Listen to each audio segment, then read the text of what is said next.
Hi, today is part 2 in our series on how to have excellent ballet at a competition studio.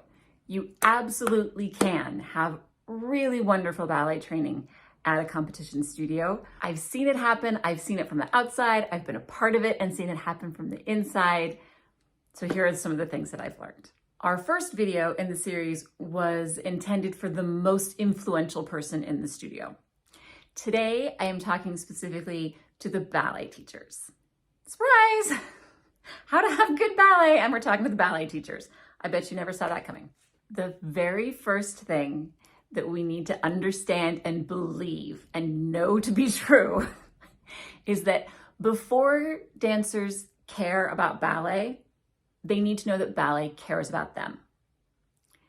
We don't need to worry about this when we are teaching at ballet studios because the students have self-selected for a love of ballet. But when you're at a competition studio, they are there for other reasons, and they won't invest in your class until they feel like your class invests in them.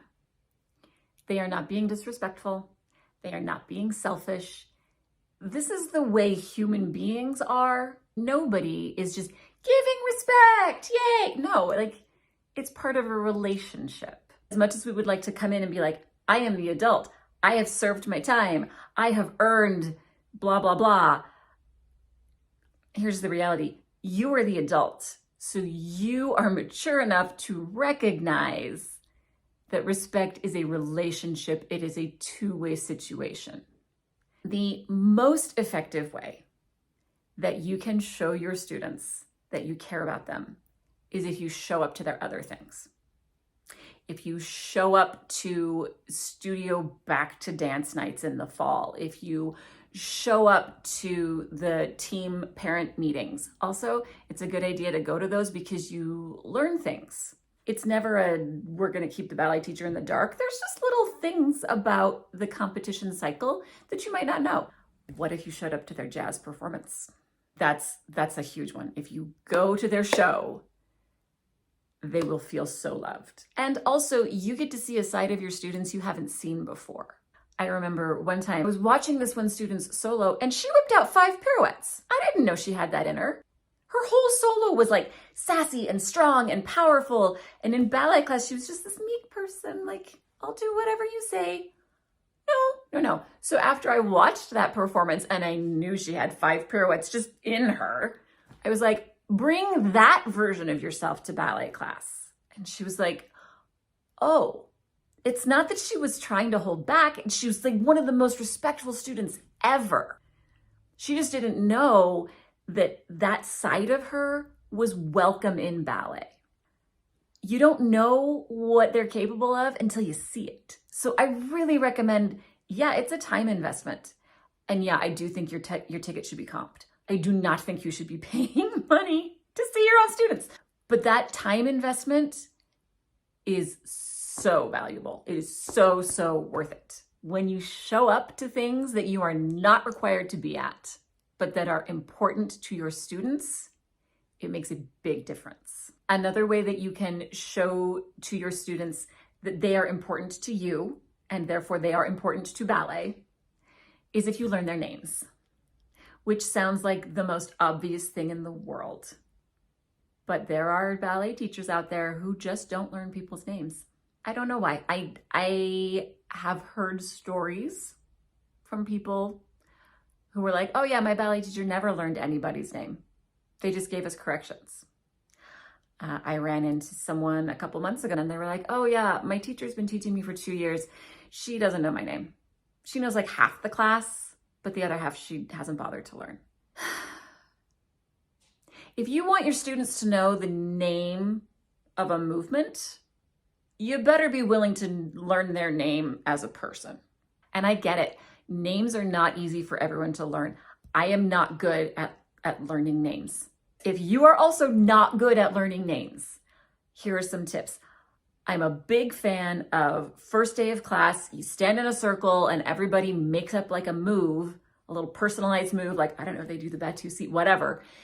And then as You go around the circle, they say their name and they show their move. And then it's basically the add-on game. So you go all the way around saying people's names and doing their move. And then you reverse the circle.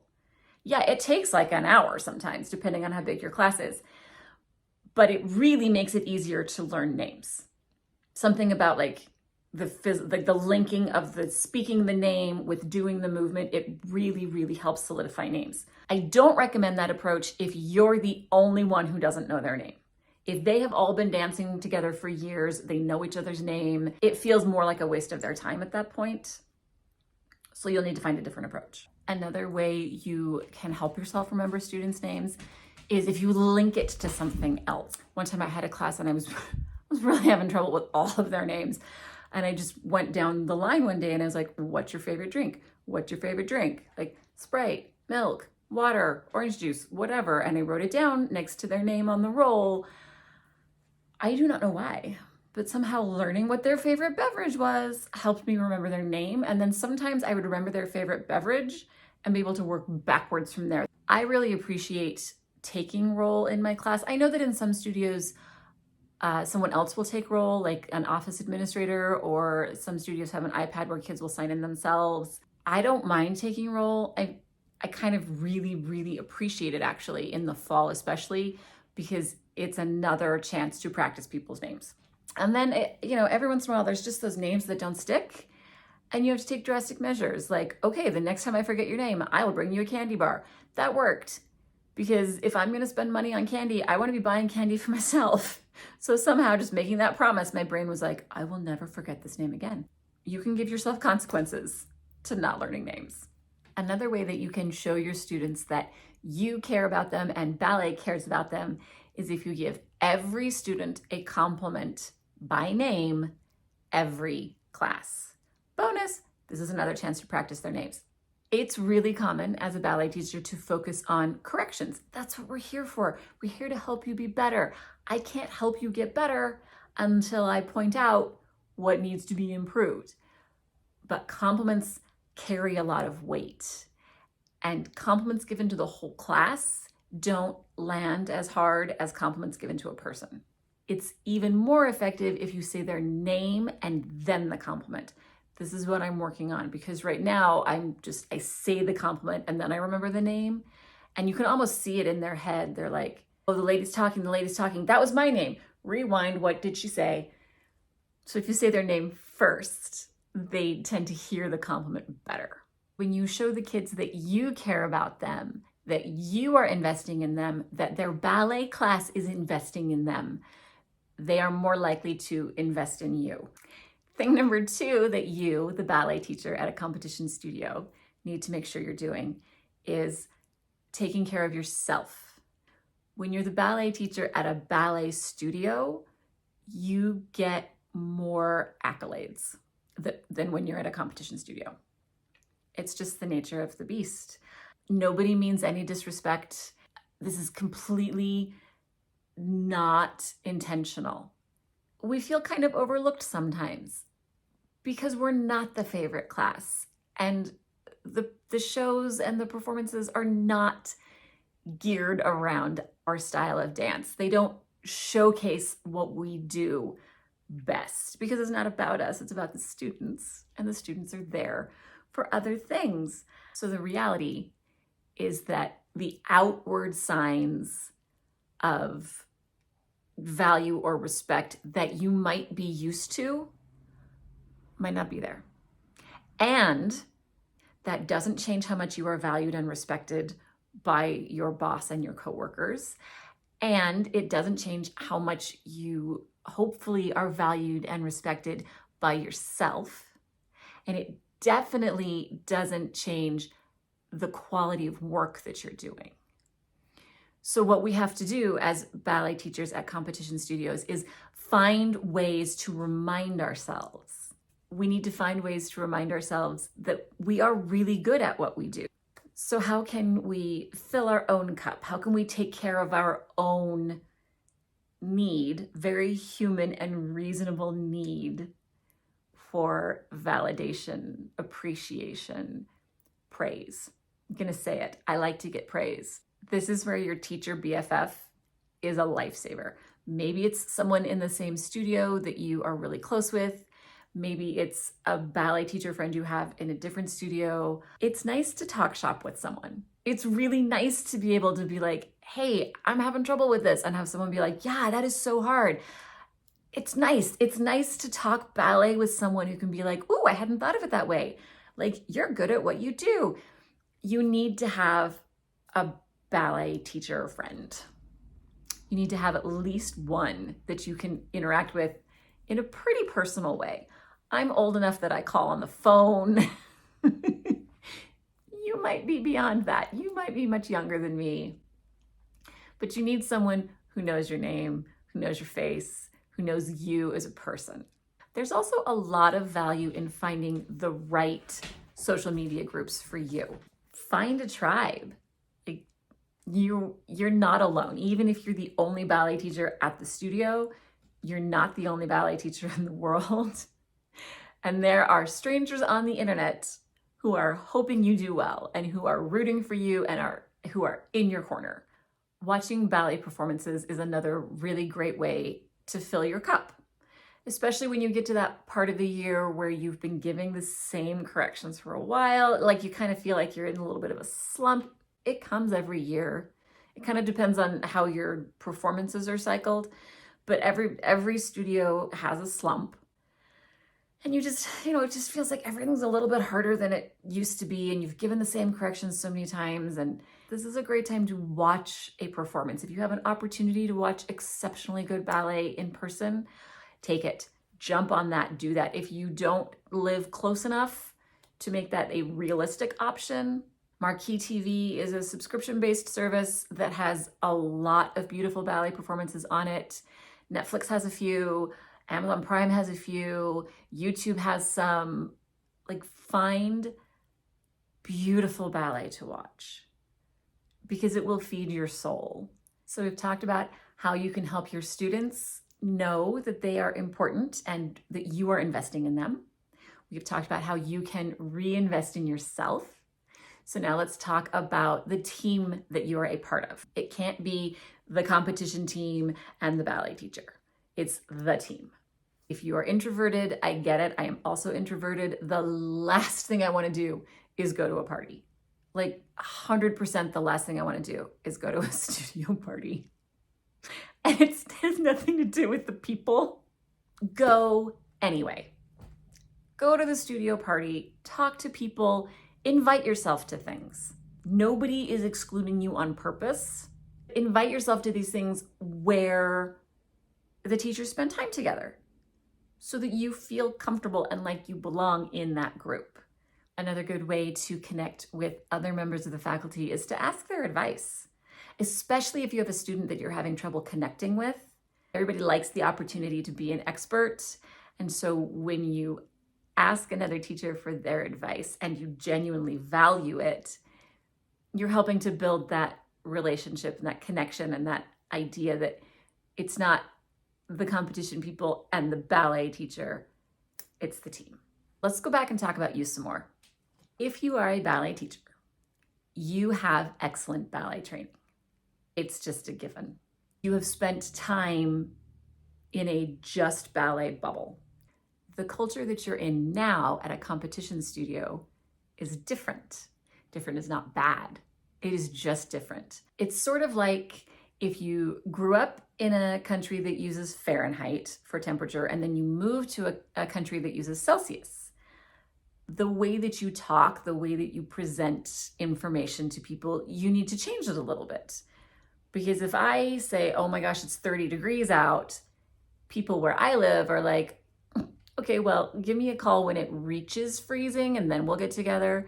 But somebody in another country might be like, 30 degrees, that's lovely. Like, what do you want to do today? Let's go.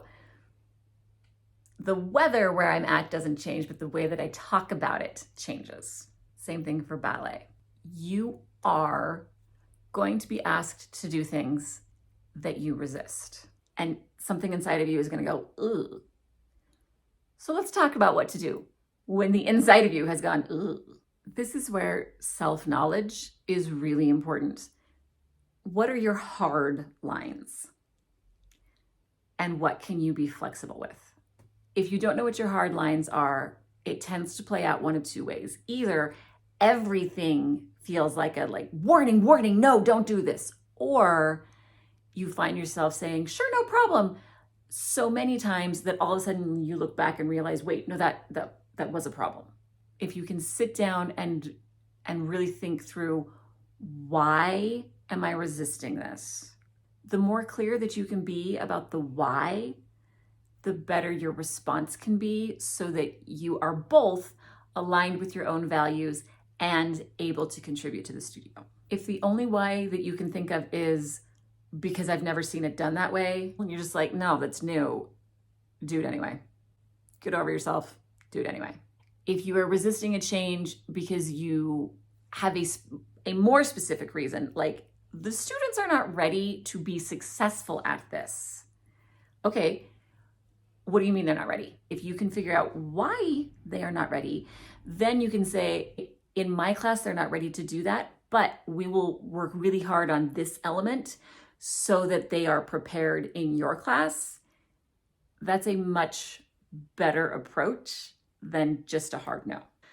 And you really want to be careful with how many hard no's you give, because unless it is your studio, you work for someone else and it's their vision. If you have too many no's, your boss will say, this is not the right fit, and you will be looking for a new job. So for those of you that are newer in your teaching career or who haven't really sat down and thought about what your hard lines are yet, I'm going to share what mine are, just so you have examples. The first question is always, is it safe? Competition kids typically get injured more often than ballet students. I don't know what the reason why is, but in general, they tend to get injured more often, or more of them tend to get injured. It is common for them to want to modify their ballet work without doing equal modifications in their other classes. Personally, I don't have a huge problem with modifying, like if we are 2 weeks away from a performance and you have strained your calf muscle, I don't have a problem with you watching my technique class and then participating in rehearsals. I would rather have you perform in the show. Like, we do what we got to do. I get it. These things happen. But if you're too injured to dance in my class, but you're fine for someone else's class, that doesn't sit as well with me. So I have found 3 questions that really help to kind of get everybody, the dancer, the parent, the competition team director, the studio owner, the ballet teacher, get us all on the same page. Question number 1, does this request compromise technique? If you come to me and you say, I need to not releve until my foot stops hurting, that is really simple to accommodate during bar. Just anything that we do on releve, you're gonna do on flat, no big deal. But don't go thinking that I'm okay with pirouettes. If you're gonna pirouette without a releve, you're now, no, because now your heel is on the ground and your weight is backwards and blah, blah, blah. That compromises your technique. Question number 2 is, does this request demonstrate an understanding of what ballet technique is? And I'll give you an example. Oh, it drives me nuts. It drives me nuts. When people come in and they're like, I hurt my knee, I can't do any plies. I'm like, okay, there is the front of the room. You are welcome to observe. And they're like, no, I can do everything but plie. Plie is not just an exercise at bar. You plie in your preparation for your pirouette. You plie right before you go into a piqué turn. You plie before and after every single jump. If you can't plie in my ballet class, why are you going into hip hop and spending an hour in plie? If you can't plie in your ballet class, why are you doing your tumbling class? Because there's a whole lot of plieing going on in your tumbling class. That request, clearly we don't understand what a plie is. And if you haven't thought through your request well enough to know technically what you're asking, that's going to be a hard pass from me. The third question I ask when people are hoping for an altered ballet schedule is your request for a short and well-defined time period? How long are we going to be making this exception? And if the answer is until the dancer feels better, the answer is no. I want guidelines. Short-term, specified. I have no problem with that. I love that. But I've noticed a willingness for doctors and physical therapists to write a note on their professional stationery that says, please excuse so-and-so from such and such until they feel ready. Okay. Are you kidding me? You have been to medical school. You have been to PT school. You are telling me that a 10-year-old is going to know when they are recovered? There's no way a child has the somatic awareness and the wisdom to know when they are healed. If your doctor or PT is like, I don't know, whenever you feel better, go get a new one. I'll calm down now. Short, well-defined time period where everyone involved, the medical professional, the dance teacher, the dancer, the parent, we can all say, there it is. There's the signal that you are healed well enough for ballet to start being part of your recovery process. Kind of a long video. I'm going to stop it for today. I still have more ideas on how to help competition studios have excellent ballet. It is not going to be pre-professional ballet training because that's not the kind of studio that you're at. But I believe with my whole heart, and I have seen multiple times, that competition studios can have excellent ballet and that excellent ballet can be a positive experience for everyone involved. It's a really great thing when we do it well. Leave a comment. How is your year going? I know there are lots of ballet teachers at competition studios. How are things going? Where are you at? Is there anything you wish was different, but you're not sure how to change it? Let me know. I would love to help you if I can. And if I can't, I've got some really smart friends. I will definitely ask on your behalf. Be sure to go over to my website, geekyballerina.com, and sign up for my monthly newsletter. It comes out the first Wednesday of every month, and it includes technique tips and elements of artistry that can be applied at a ballet studio or a competition studio, or just by yourself at your kitchen counter when you're doing your daily bar. If you missed the first part of this series, I'll link that below so you can go ahead and watch that. Please subscribe. Like I said, I have more ideas. I'm excited to share those ideas. And if you subscribe, you won't miss them. I hope you have a really great class today.